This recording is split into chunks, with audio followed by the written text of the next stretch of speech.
Hi, Jamie Lynn from Heartfelt Horsemanship here. If you guys have been following our journey with our project Melissa, going from wild to tame to trained, we've had quite a few questions about desensitizing horses. And, desensitizing is a pretty large subject, and I think there's a lot of misguided attempts at desensitizing horses or making horses unbothered by certain objects and surroundings. And to a degree, we will always have to do that with horses. But I want to think about desensitizing in terms of the horse's point of view. So when this poor scared prey animal is running around inside of our tight areas on a lead rope being confined by a human, she has every right to feel afraid. If you could imagine walking through a room full of puppies, just puppies everywhere, carrying two heavy packets, all of a sudden you feel too big for the space and you tend to, to kind of trip your way around. Imagine from a horse's point of view, that's what living in our world is like. They're trying not to step on anything, they're trying not to bump into anything, and they aren't really aware of their time and space and how to move as gracefully as they do when they're out in the field by themselves. So what I'm helping Melissa with today is more or less desensitizing her to move around me. We have a lot of hard and fast rules about, don't stand behind a horse, don't do this with a horse, don't do that with a horse.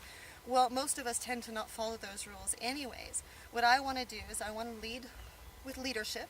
I want to show Melissa how to move around me in my world and do it often enough that she starts feeling safe in this world, that she doesn't feel so awkward, and in turn will be a little bit less afraid.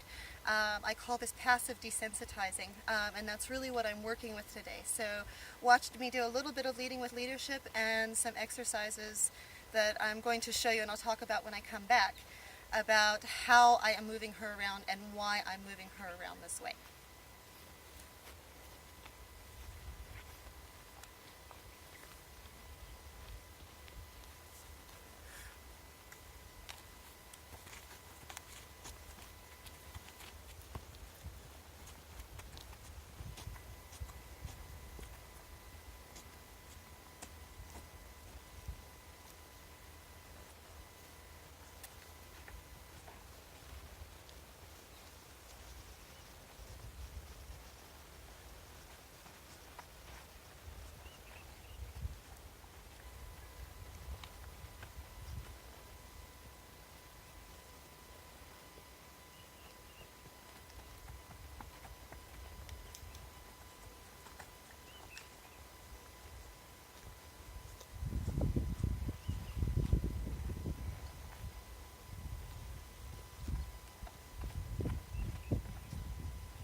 So you can see Melissa still has quite a bit of anxiety about moving around with a human moving next to her. So from a prey animal's perspective, we're scary. She thinks we can eat us. She thinks every tight space I put her in means that I'm going to try and eat her. So you can see her head was still up. That's how I know she was anxiety. Her head was still up. Her feet weren't moving rhythmically. You can see her feet kind of got stuck.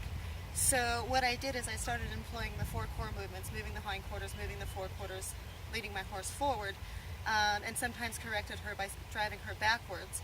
to help her figure out that I wanted her to take leadership from me in this space.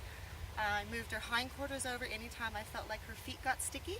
I moved her forequarters over when they were away with me, or in the way of me, and then I could maintain my safe space and teach her where her safe space is. So in essence, I'm passively desensitizing as I'm leading my horse around. So I'm not just leading my horse around going from point A to point B, I'm actively putting my horse in a compromised situation, showing her that she's not going to get attacked, she doesn't need to be afraid, she doesn't need to feel so claustrophobic, and in turn, she's going to learn to feel safer in this space. So check back in a day or two and I'll show you Melissa's progress.